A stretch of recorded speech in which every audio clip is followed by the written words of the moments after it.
जयपुर में हुआ वह भयावह एलपीजी टैंकर ब्लास्ट, जिसने न केवल कई परिवारों की खुशियों को छीन लिया, बल्कि एक ऐसा हादसा बन गया जिसे कोई भी परिवार कभी नहीं भूल सकेगा।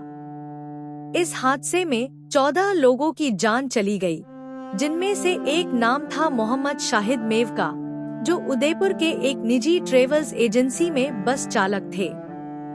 2 साल पहले ही शादी करने वाले शाहिद की पत्नी सिमन और 2 बेटियां अब अपने प्रियजन के बिना जिंदगी के एक बेहद कठिन रास्ते पर हैं।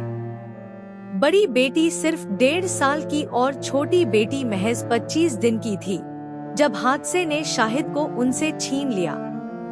अपने जीवन के सबसे खुशी के पल, जब शाहिद ने अपनी नवजात बेटी के जन्म पर मोहल्ले में मिठाइयां बांटी थीं, वे पल अब बस यादें बनकर रह गए हैं। बेटी के 1 महीने पूरे होने पर परिवार के लिए खास आयोजन की तैयारी कर रहे शाहिद का सपना था कि वे अपनी बेटियों को सबसे अच्छी शिक्षा दिलाएं, लेकिन वह सपना अब अधूरा रह गया। शाहिद के बड़े भाई मोहम्मद रईस कहते हैं, सुबह 7 बजे हमें हादसे की खबर मिली। हम अस्पताल पहुँचे, लेकिन वहाँ जो हमने देखा वह किसी के लिए भी असहनीय था।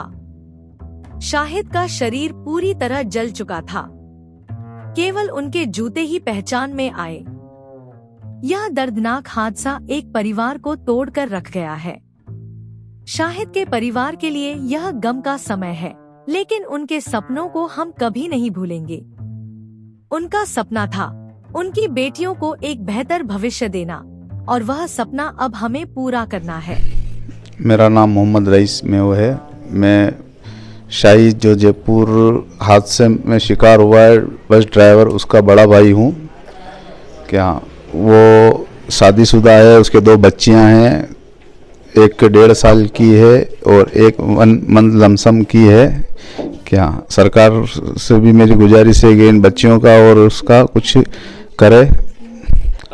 सरकार ने मुआवजे की और सर क्या आपको या क्या? नहीं, अभी तक तो कुछ भी हमारे पास रिस्पांस नहीं है जी। उसके परिवार की किस तरह की कंडीशन है? क्या उसके परिवार की कंडीशन तो खराब ही है सर, क्योंकि मैं परिवार का सदस्य हूँ, तो मेरे से बेहतर तो कोई नहीं जान सकता है।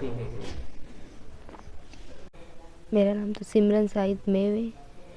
तो कहते कि मेरी छोरियों का हकीका करना है, जो लिस्ट बना के कहते हैं। वो तो डेली जाते हैं, बाकी ये थोड़ी पता कैसे हो जाएगा। कितने बजे पता चला घटनाक्रम के बारे में 6 बजे पता पड़ा सुबह। तो ये पता था बस एक्सीडेंट हुआ है, और कुछ नहीं पता था। ये तो बाद में पता पड़ा।